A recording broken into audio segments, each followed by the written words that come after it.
Levin. Mark Levin joins me now. Okay, so Mark, do you think this is the swamp running out the clock, or are we moving in the right direction with this investigation? Look, I would prefer a special counsel. I would also prefer, quite frankly, a commission. I've talked about this. Dershowitz, others have talked about this. So you have a criminal investigation going on to determine that side of the ledger. And then on the other side, we really need to fix this. I mean, we can't have elections where you have the director of the FBI, the deputy director of the FBI leaking all over the place, where you have the head of counterintelligence Stroke and his girlfriend Page involved in these sorts of shenanigans. This is a big problem. And the abuse of the FISA court, I've never heard of anything like this before. And I speak as somebody who served in the Justice Department, worked with the FBI. The problem right now is the FBI does all kinds of things to protect the people in this country, domestic and foreign. You've had these bad cops, I call them, these rogue top officials at the top of the FBI who have besmirched this agency. And we need to help that agency get its reputation back. We need to fix this so it doesn't happen again. So we need a commission that can do that. On the other hand, an inspector general does a report. Let's say he comes up and he condemns these people. Well, what then? Yeah. Most of them are already gone. Are they going to make a referral to the public integrity section of the criminal division? We have a special counsel now roaming all over the country looking for excuses for why he exists. And here, I can't think of a better situation where you would have a special counsel focused on investigating the top levels of the FBI, the top levels of the Department of Justice, the top levels of the intelligence agencies, and any and all relationships with the White House. Well, that is a job for a special counsel. Why has it taken so long for a special counsel to be appointed, a second special counsel? It can be done pretty easily. The drumbeat has been growing and has been growing over the last couple of weeks. What's taking so long? Not only should the Attorney General, who's an old friend of mine, not only should Jeff Sessions quickly appoint a special counsel, and even though the Inspector General is doing his thing, but on top of the Inspector General, but the existing special counsel. You know, Paul Manafort's lawyers have filed very important papers in court raising the constitutionality of what's taking place with the Deputy Attorney General, Rosenstein, and the special counsel, Mueller. Mueller keeps asking for his investigation to be expanded and expanded and expanded, and Rosenstein keeps expanding it. But here's the problem. Jeff Sessions recused himself as to matters involving the campaign. Right. That's it. He's the Attorney General of the United States. Rosenstein does not have the power outside of the recusal that Sessions gave to expand Mueller's investigation. He's not the Attorney General when it comes to tax issues, or whether or not somebody filed as a foreign agent under the Foreign Agents Act, and all these other matters that Mueller's bringing up.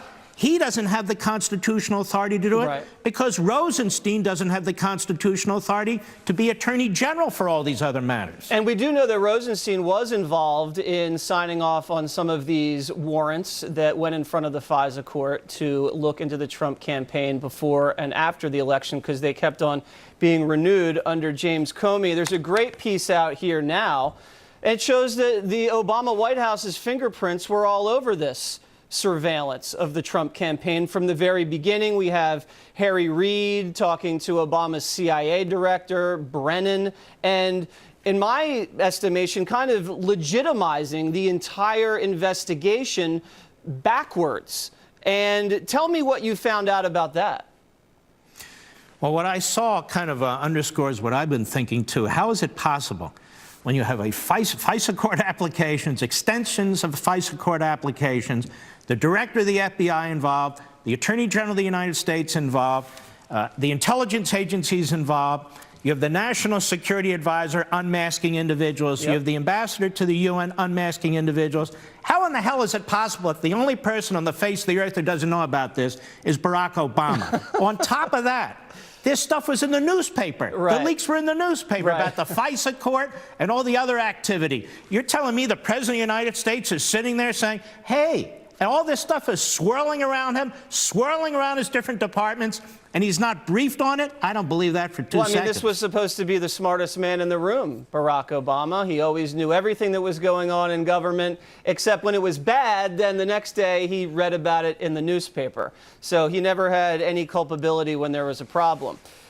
If you have evidence that Harry Reid is involved in trying to move forward an investigation of the Trump campaign. And you have the Obama CIA director coordinating with the senator from Nevada. And then we see leaks coming out about the investigation. And when that hits the press, those press reports were then used in the FISA application. It looks to me like this entire investigation was cooked up from the beginning in order to justify the surveillance. Is that what you believe? I believe it was cooked up with that dossier, right, with the Clinton campaign and the DNC, and I believe Reid was approached by Brennan to put pressure to push the investigation. Exactly. I believe all this stuff is going on under the radar, and that is why you need a commission. That is why you need a special counsel. I mean, we'll stick with the Inspector General for now, but it's really the job of somebody outside the agencies, outside the department. I don't get my kicks out of these special counsels, but there are times when they're absolutely necessary.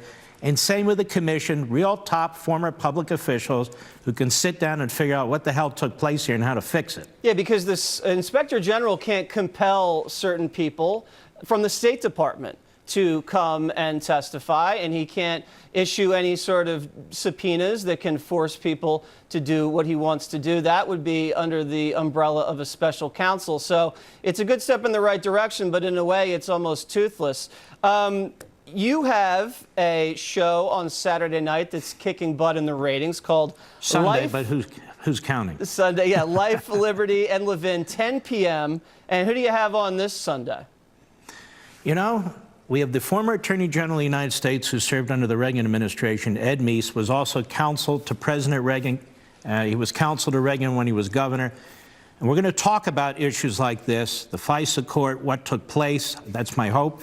And to get into this, what he thinks is taking place with the FBI and the government generally. He really is quite the brilliant, wise gentleman. And I was honored to be his chief of staff for so many years. So we're going to bring him on Sunday night for a full hour and have a discussion. All right, everybody tune in to Mark on Sunday night, 10 p.m. Eastern. Thank you very much, Mr. Levin. God bless. Coming up, a classic Waters World Easter quiz. Tell me about Easter. It's the resurrection